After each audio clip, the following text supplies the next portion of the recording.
Hello, in this video we're going to talk about 4 guidelines on how to actually build a team that's capable of engaging in productive conflict.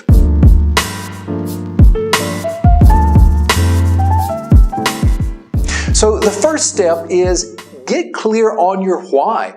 Why do you want to do this?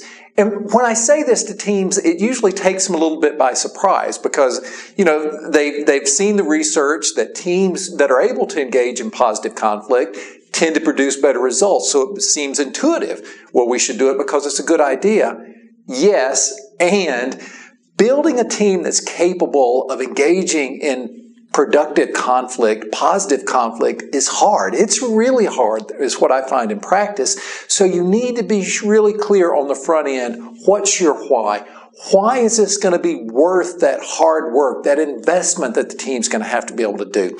Get clear on that because you're going to need to know that why once you start the journey. Okay, the second reason is adopt a formal process. Building off the first reason, it's hard.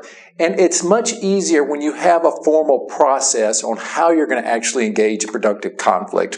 And there's a number of ways this can look. For example, some teams I've worked with, their process has to do with assigning people certain roles.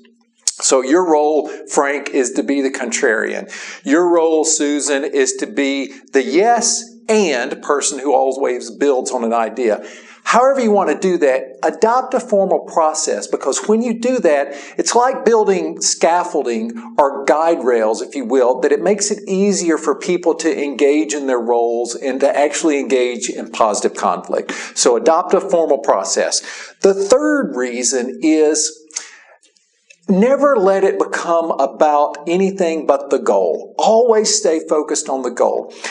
Again, once you get into this process of engaging in positive conflict, our natural tendency as humans is for the conflict to become personal, especially in a team where there's a lot of passion, right? There's a lot of belief in the ideas. It's all too easy for it to become personal or become about our own egos. Not if, but when that happens, the team has to collectively be able to reorient conversation back to the so what. What are the goals? What are we really trying to accomplish here? So that's the third one. The fourth and the final guideline I'll leave you with in this video is keep score. Okay, I'm going to go back to the first point where you're really clear on the why. Why is it valuable? Why is it important to make this investment? Then you've got to be able to keep the score. As we're starting to do the work, what are the results we're seeing? Are we making better decisions? Are we having deeper conversations? Are we creating an environment that's safer to take risks together because of our trust and our ability to engage in positive conflict? That's how you need to keep score. And it starts to create this virtuous cycle over time. And you start to get better and better at being able to engage in that productive conflict. And at least as far as my results have been in 20 years of working with teams that focus on this, they do get better. They get dramatically better.